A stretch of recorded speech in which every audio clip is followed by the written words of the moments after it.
ఉన్నత అధికారులందరికీ, ముఖ్యంగా వివిధ ప్రాంతాల నుంచి ప్రిలిమ్స్లో పాస్ అయ్యి మెయిన్స్ కోసం ప్రిపేర్ అవుతూ ఉన్నటువంటి మీ అందరినీ అభినందించడానికి, ప్రోత్సహించడానికి ఇక్కడ విచ్చేసినటువంటి ఇతర స్నేహితులందరికీ ముందుగా నా హృదయపూర్వకమైనటువంటి నమస్కారాలు.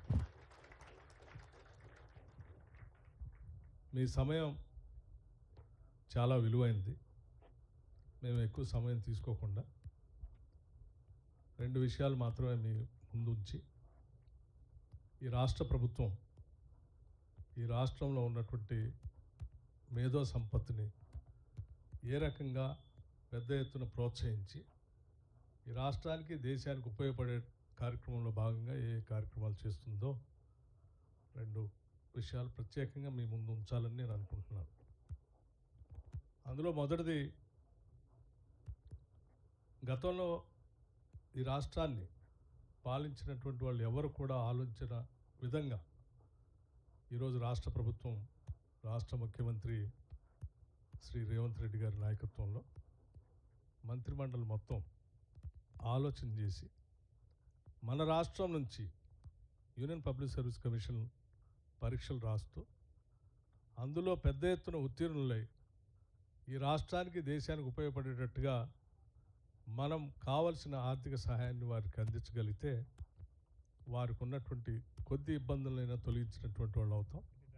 తప్పనిసరిగా అది వారి ఉత్తీర్ణతలో కొంతైనా ఉపయోగపడుతుందనేటువంటి ఆలోచనతో ఈ నిర్ణయం తీసుకొని మొట్టమొదటిసారి ఈ రాష్ట్ర చరిత్రలో ₹1,00,000 ఒక్కొక్క విద్యార్థికి, అంటే ఈ పరీక్షకి తయారవుతున్నటువంటి వారికి ఇవ్వాలని ఈ నిర్ణయం తీసుకోవటం జరిగింది. ఈ నిర్ణయం సరే, ఈ ఈ ఈ ఏదైతే ఇస్తున్నాం ₹1,00,000 పెద్ద నగదు కాపోయినప్పటికీ కొద్దిగా మీకు రాష్ట్ర ప్రభుత్వం ద్వారా, ఇతర కోచింగ్ సెంటర్స్ ద్వారా వచ్చేటువంటి ఉపయోగంతో పాటు కొంతైనా ఉపశమనం కలుగుతుందనేటువంటి ఆలోచనతో చేస్తున్నటువంటి ఒక ఉన్నతమైనటువంటి కార్యక్రమం ఇది. దీనికి సంబంధించి రాష్ట్ర ఎనర్జీ శాఖని నేను ప్రత్యేకంగా అభినందిస్తూ ఉన్నాను. సింగరేణి కాలనీస్ నుంచి మేము పెద్ద ఎత్తున ఈ కార్యక్రమాన్ని తీసుకొని పోవాలనే ఆలోచనతో ముఖ్యమంత్రి గారు చర్చించినప్పుడు ఇది విద్యా వ్యాప్తికి ఉపయోగపడటమే కాకుండా మన రాష్ట్రానికి కూడా భవిష్యత్తులో పెద్ద ఎత్తున ఉపయోగపడుతుంది. ఇందులో సెలెక్ట్ అయినటువంటి వాళ్ళు ఇంకా పెద్ద ఎత్తున మెయిన్స్లో సెలెక్ట్ అయ్యి, ఆ తర్వాత ఇంటర్వ్యూస్లో కూడా సెలెక్ట్ అయ్యి, అంతిమంగా యూపీఎస్సీలో వారు సెలెక్ట్ అయ్యి వస్తే సరే, వారు ఈ రాష్ట్రంలో సర్వీస్లో ఉన్నా, దేశంలో ఏ రాష్ట్రంలో ఉన్నా కూడా రాష్ట్రం గురించి ఎప్పుడు ఆలోచన చేస్తూనే ఉంటారు. దానివల్ల పెద్ద ఎత్తున ఉపయోగం ఉంటుంది అన్నటువంటి ఆలోచనతో ఈ నిర్ణయం తీసుకొని ముందుకు పోతూ ఉన్నాం. దీంతోపాటు ఇతరత్ర విద్యకు సంబంధించినటువంటి అనేక అంశాలను కూడా రాష్ట్ర ప్రభుత్వం మొట్టమొదటిసారి ఈ ప్రభుత్వం అధికారంలోకి వచ్చిన తర్వాత దాని మీద దృష్టి పెట్టి ముందుకెళ్తూ ఉన్నాం. మీ అందరికి తెలియాల్సింది, మీరు మిగతా మిత్రులతో కూడా పంచుకోవాల్సింది, integrated young India integrated residential schools అని బహుశా ఈ దేశ చరిత్రలో ఎవరు కూడా ఆలోచన చేసి ఉండరు. అంత పెద్ద ఎత్తున ఈరోజు రాష్ట్రంలో young India integrated residential schools అని చెప్పి మొట్టమొదటిసారి ఈ మొదటి సంవత్సరంలోనే 5,000 కోట్ల రూపాయలతో ఆ ఇన్ఫ్రాస్ట్రక్చర్ కోసం ఈరోజు మేము ఈ రాష్ట్ర ప్రభుత్వం నిధులు ఖర్చు పెట్టి ముందుకు పోతాం. నేను ఎందుకు ఇంత స్పష్టంగా చెప్తా ఉన్నానంటే, ఇదే రాష్ట్రంలో గతంలో ఈ ప్రభుత్వం సంవత్సరానికి 3 కోట్ల రూపాయలు ఖర్చు పెట్టింది. గత సంవత్సరం 3 కోట్లు మాత్రమే రెసిడెన్షియల్ స్కూల్స్ కోసం, ఇన్ఫ్రాస్ట్రక్చర్ కోసం ఖర్చు పెట్టింది. అంటే ఈ సంవత్సరం మేము 3 కోట్ల నుంచి దాన్ని 5,000 కోట్లకు పెంచి మేము ముందుకు పోతా ఉన్నాం. అంటే మా యొక్క ప్రాధాన్యత ఏంటో అనేది చెప్పడం కోసం నేను చెప్తా ఉన్నాను. ఇది విద్య కోసం మేము మొదటి అంగన్వాడీ దగ్గర నుంచే మేము ప్రణాళికలు తయారు చేసుకొని ముందుకు పోతా ఉన్నాం. ఆ చేసే క్రమంలో హైయర్ ఎడ్యుకేషన్ మీద దృష్టి పెడతా ఉన్నాం, యూనివర్సిటీస్ మీద దృష్టి పెడతా ఉన్నాం. దాంతోపాటు ప్రత్యేకంగా స్కిల్ యూనివర్సిటీ అని మీరంతా ఉండి ఉంటారు.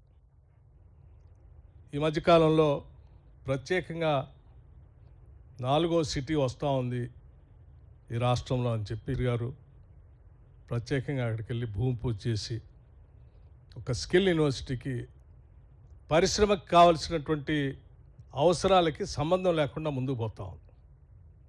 అందుకోసమే గ్లోబలైజేషన్ జరుగుతున్నటువంటి ఈ పరిస్థితుల్లో, ఇండస్ట్రియలైజేషన్లో, ఈ టెక్నాలజీ బాగా అభివృద్ధి పోతున్నటువంటి పరిస్థితుల్లో ఆ ఇండస్ట్రీకి అనుగుణంగా ఉండేటువంటి సిలబస్ను తయారు చేసే కార్యక్రమంలో భాగంగా ఈ స్కిల్ యూనివర్సిటీని తయారు చేసి ఆ స్కిల్ యూనివర్సిటీలో ఇండస్ట్రీకి సంబంధించిన పెద్ద మనుషుల్ని భాగస్వాములు చేసి ఆ స్కిల్ యూనివర్సిటీకి ఆనంద మహేంద్ర అనేటువంటి ఒక పెద్ద మనిషిని చైర్మన్గా చేసి ఆయనతో పాటు రకరకాల సెక్టార్స్కి సంబంధించిన ఇండస్ట్రీస్కి సంబంధించినటువంటి వాళ్ళందరినీ అందులో సభ్యులుగా చేసి వాళ్ళందరూ కలిసి కూర్చొని సిలబస్ తయారు చేసి ఆ సిలబస్తో ఆ స్కిల్ యూనివర్సిటీలో పాఠాలు చెప్పి అక్కడే మీకు certificate course, diploma course, degree course పూర్తయిన తర్వాత అది అయిన వెంటనే ఇదే ఇండస్ట్రీస్ వాళ్ళని వెంటనే అక్కడే అబ్జర్వ్ చేసుకొని ఆ స్కిల్ యూనివర్సిటీలో చదువుకున్నటువంటి అందరికీ ఉద్యోగ అవకాశాలు వచ్చేటట్టుగా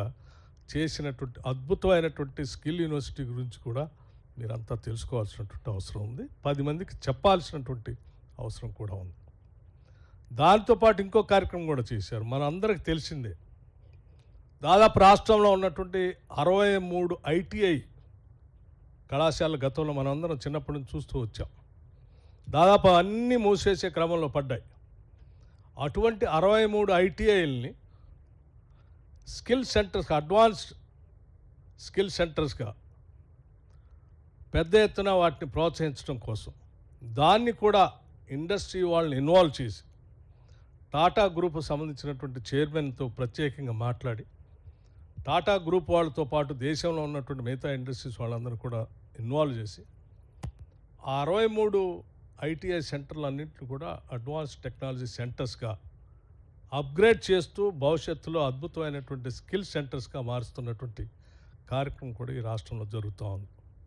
ఇవన్నీ చేసేదంతా కూడా ఇక్కడ ఉన్నటువంటి మానవ వనరుల్ని పెద్ద ఎత్తున ప్రోత్సహించి ఆ మానవ వనరుల ద్వారా ఈ రాష్ట్ర అభివృద్ధికి, దేశ అభివృద్ధికి ఉపయోగపడాలన్నటువంటి ఆలోచనతోనే ఈరోజు రాష్ట్ర ప్రభుత్వం, ప్రజాప్రభుత్వం, ఇందిరమ రాజ్యం ఆలోచన చేస్తూ ముందుకు పోతూ ఉంది. ఆ క్రమంలో భాగంగానే వాటితో పాటు ఈరోజు యూపీఎస్సికి మెయిన్స్కి ప్రిపేర్ అవుతున్న మీకు కూడా ప్రత్యేకంగా ఆలోచన చేసి ఈ కార్యక్రమాన్ని చేపట్టి ముందుకు పోతూ ఉన్నాం. దాంతోపాటు ఇంకా భవిష్యత్తులో కూడా ఇంకా చాలా చేయాలనేటువంటి ఆశ, ఆలోచన, తపన ఈ రాష్ట్ర ప్రభుత్వానికి ఉంది. తప్పనిసరిగా అవన్నీ పూర్తవుతాయని, చేయటం కోసం కావాల్సినటువంటి శక్తిని, ధైర్యాన్ని, ఆశీస్సుల్ని మీలాంటి యువత అంతా కూడా ఈ రాష్ట్ర ప్రభుత్వానికి అందించాలని చెప్పి నేను మనస్ఫూర్తిగా మీ అందరిని కోరుతూ సెలవు తీసుకుంటాను. జై Hind. Thank you very much.